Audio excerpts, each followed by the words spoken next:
Assalamualaikum warahmatullahi wabarakatuh. Kami dari kelompok 11 yang beranggotakan Tommy Pratama, Novel Al-Fatih Hidayat, dan Lu'lu'il Maknuna akan menyampaikan materi tentang ekoefisiensi yang di dalamnya meliputi pertanian ramah lingkungan dan juga perubahan iklim. Untuk ekoefisiensi sendiri merupakan konsep multidimensi yang digunakan untuk mendorong profitabilitas, produktivitas, serta keberlanjutan dari lahan atau sistem pertanian yang disebut dengan ekologi. Pertanian yang mengalami perkembangan dari waktu ke waktu, seperti yang dulunya berpindah-pindah tempat atau nomaden, kini telah menetap. Lalu juga mengalami modifikasi dalam budidayanya yang dulu tanpa olah tanah, tanpa pemilihan benih, yang kini sudah mengalami pemilihan benih sebelum masa tanam, lalu olah tanah sempurna, dan juga berbagai treatment yang dilakukan untuk mencapai produktivitas atau hasil yang maksimal bagi tanaman tersebut. Pertanian ramah lingkungan konsepnya adalah memadukan dan mengintegrasikan sektor produksi, lingkungan, dan sosial ekonomi. Efisiensi dalam konteks pertanian akan tumbuh dari efisiensi secara mendalam pada sistem pertanian dengan fokus pada profit dan juga produktivitas serta ekologi atau keberlanjutan dari sistem pertanian tersebut. Untuk fokus dari keseluruhan tadi, yakni menciptakan lebih banyak barang atau pelayanan dengan penggunaan sumber daya alam, lalu limbah dan polusi yang semakin sedikit. Pertama-tama saya akan memperkenalkan diri saya terlebih dahulu. Nama saya Lu'lu'il Maknuna, NIM 1174. Nah, di sini saya akan melanjutkan presentasi dari teman saya. Untuk sekarang yaitu materinya matriks ekoefisiensi. Nah, matriks ekoefisiensi sendiri merupakan suatu indikator efisiensi lingkungan, diantaranya yaitu ukuran output terkait untuk beberapa ukuran input atau alternatif variabel independen terhadap output yang dinilai. Nah, di sini juga dapat dilihat dari grafik pada PowerPoint, yaitu merupakan suatu grafik output dan input. Nah, di sini juga terdapat langkah-langkah output yang diinginkan, yaitu yang pertama beberapa ukuran produk yang dipanen, yang kedua beberapa ukuran laba atau laba atas investasi, yang ketiga yaitu jasa ekosistem yang lebih luas, dan yang keempat yaitu ukuran keamanan sistem pangan. Nah, terdapat juga langkah-langkah input, biasanya itu melibatkan suatu unit tanah, tetapi sama pentingnya dapat diungkapkan dalam segi nutrisi, air, energi, tenaga kerja, ataupun modal investasi. Untuk yang selanjutnya yaitu saya akan menjelaskan tentang 4 skenario ekoefisien yang dinyatakan dalam istilah input atau output. Di sini ada 4, yaitu yang pertama lebih banyak output yang diinginkan atau kurang diinginkan output dengan input lebih sedikit. Yang kedua yaitu lebih banyak dan lebih sedikit. Yang ketiga yaitu lebih banyak dengan penggunaan yang lebih cerdas yang sama. Yang keempat yaitu lebih sedikit dengan lebih sedikit. Saya akan menjelaskan per poinnya. Untuk poin yang pertama yaitu lebih banyak output yang diinginkan atau kurang diinginkan output dengan input lebih sedikit. Artinya yaitu seperti mengurangi pemupukan berlebihan. Contohnya penggunaan pupuk N pada sereal di Cina, atau irigasi berlebihan seperti dengan volume penggunaan irigasi berlebihan seperti dengan volume irigasi pada tebu di barat laut Australia. Yang kedua yaitu lebih banyak dan lebih sedikit. Artinya ini sama saja meningkatkan tingkat produksi melalui penargetan input produksi yang cermat, seperti contohnya yaitu jagung atau sosis mikro atau sorghum dengan pupuk N di Afrika Selatan. Untuk yang ketiga yaitu lebih banyak dengan penggunaan yang lebih cerdas yang sama. Artinya yaitu meningkatkan efektivitas input pertanian saat ini melalui penargetan yang lebih baik, input ini dalam ruang, seperti melalui pertanian presisi atau waktu, untuk contohnya yaitu dengan perkiraan iklim musiman. Yang keempat yaitu lebih sedikit dengan lebih sedikit, artinya menurunkan produksi di wilayah atau sistem di mana input tidak digunakan secara efisiensi. Misalnya karena alasan iklim atau tanah, dan juga dapat mengalihkan sumber daya ke daerah-daerah yang memiliki ekosistem yang lebih besar.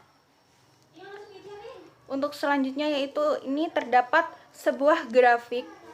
Nah, grafik ini merupakan sebuah trade-off hubungannya antara input dan output. Nah, di samping output yang diinginkan, pertanian mungkin terdapat output yang tidak diinginkan, yaitu seperti hilangnya keanekaragaman hayati, gas rumah kaca, kehilangan unsur hara, dan lainnya, yang merupakan bentuk degradasi lahan. Kisaran output dari pertanian, keduanya diinginkan dan tidak diinginkan, dapat dinilai dari trade-off hubungan yang ada pada grafik tersebut. Sering di mana hasil produksi diimbangi dengan keadaan suatu sistem di lingkungan atau sosial istilah. Nah, di sini saya akan menjelaskan kerangka kerja ekoefisien. Nah, di sini ada sebuah grafik yang menggambarkan kerangka kerja ekoefisien yang ini merupakan grafik produksi dan hubungan trade-off. Menurut Keating et al. 2010 memperkenalkan efisiensi lingkungan, kerangka diagnosis yang menggambarkan jenis hubungan diwakili oleh fungsi produksi dan hubungan trade-off. Ruang pengembalian resiko membentuk struktur analitik pendukung untuk menilai kinerja sistem. Berarti ekonomi pengembalian diplot terhadap yang terkait varians digunakan sebagai ukuran keberesikoan. Sebuah batas efisiensi poin terluar adalah dipertimbangkan di mana pengembalian rata-rata dimaksimalkan untuk tingkat varians pengembalian tertentu. Pada skala lapangan dan pertanian, posisi PT petani individu relatif terhadap batas efisiensi sebagian besar ditentukan oleh sikap mereka terhadap resiko dan kinerja operasional. Nah, di sini terdapat jalur-jalur kerangka kerja. Jalurnya itu ada 6. Yang pertama, untuk jalur pertama yaitu untuk meningkatkan jumlah petani berkinerja terbaik yang bisa dicapai praktek. Untuk jalur yang kedua yaitu mendorong petani untuk ikut batas efisiensi saat ini untuk pengembalian yang lebih tinggi, sambil mengakui dan mengatasi yang ditambahkan resiko. Untuk jalur yang ketiga yaitu untuk ditingkatkan efisiensi sistem adalah untuk mendorong petani mengurangi investasi mereka dalam input di mana mereka berada investasi berlebihan. Untuk jalur yang keempat yaitu untuk petani yang lebih baik di suatu daerah yang saat ini beroperasi pada produksi yang ada perbatasan, persyaratan nyata dan keberlanjutan adalah untuk membuat batas efisiensi baru yang menghasilkan pengembalian serupa untuk investasi dan resiko lebih sedikit. Untuk jalur yang kelima yaitu efisiensi baru perbatasan dengan meningkatkan potensi produksi dan dengan membantu petani mengambil langkah produktivitas ini.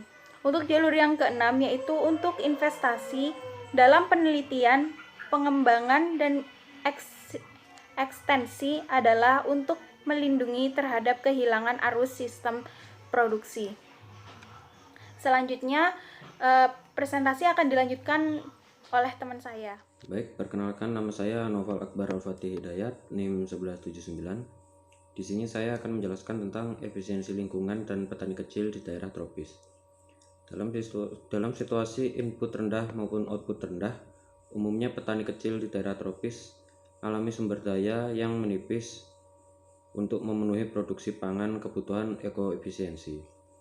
Perlu menjadi konsep yang mengintegrasikan melampaui produksi faktor tunggal, berfungsi untuk mengukur efisiensi dengan yang memenuhi kebutuhan produksi yang paling tidak dampak pada lingkungan. Migrasi dan adaptasi tantangan perubahan iklim dan hubungannya dengan keharusan keamanan pangan daerah tropis Landscape adalah campuran dari sinergi dan pertukaran keharusan efisiensi lingkungan, memanfaatkan semuanya jalur yang tersedia perlu dibawa untuk ditanggung. Jalur meningkat efisiensi lingkungan relevan dengan petani kecil di daerah tropis, yaitu ada 5. Yang pertama adalah kesenjangan hasil yang besar diidentifikasi dalam sistem tropis. Bersaksi tentang prospek untuk memindahkan petani secara keseluruhan, kinerja lebih dekat ke efisiensi yang dapat dicapai perbatasan. Yang kedua adalah mendorong petani untuk pindah di sepanjang batas efisiensi saat ini dapat dicapai untuk meningkatkan pengembalian ke masing-masing petani dan tetap untuk menghasilkan produksi dari pertanian rakyat sistematik. Yang keempat adalah menciptakan efisiensi baru yang meningkat pengembalian risiko yang lebih rendah, atau keduanya dapat bermanfaat bagi petani kecil. Yang kelima, menambahkan praktik berupa upaya kritis untuk sukses di jalur. Demikian pula dapat menjalankan dengan membesarkan hati petani untuk mengurangi investasi mereka tanpa perlu input. Kesimpulan dari presentasi ini adalah pelaksanaan pemfokusan pada masalah biofisik di sekitar efisiensi dengan cara yang alami atau organik, dan input yang diinginkan diubah menjadi makanan dan serta jasa lingkungan. Dalam konteks global atau regional, ketahanan pangan dalam menghadapi perubahan iklim, tantangan mitigasi dan adaptasi ini berfungsi sebagai framing yang berguna untuk tantangan global utama. Usulan diagnosis ekoefisiensi kerangka kerja ya dari gambar 2-3 memungkinkan ini berbeda perspektif untuk direnungkan dalam hal jalur untuk perubahan. Tantangan untuk petani kecil di daerah tropis, dan untuk ini publikasi CIET adalah untuk mengubah konsep-konsep ini menjadi praktek. Sekian dari kelompok kami, terima kasih atas perhatiannya. Bila ada salah kata mohon dimaafkan. Assalamualaikum warahmatullahi wabarakatuh.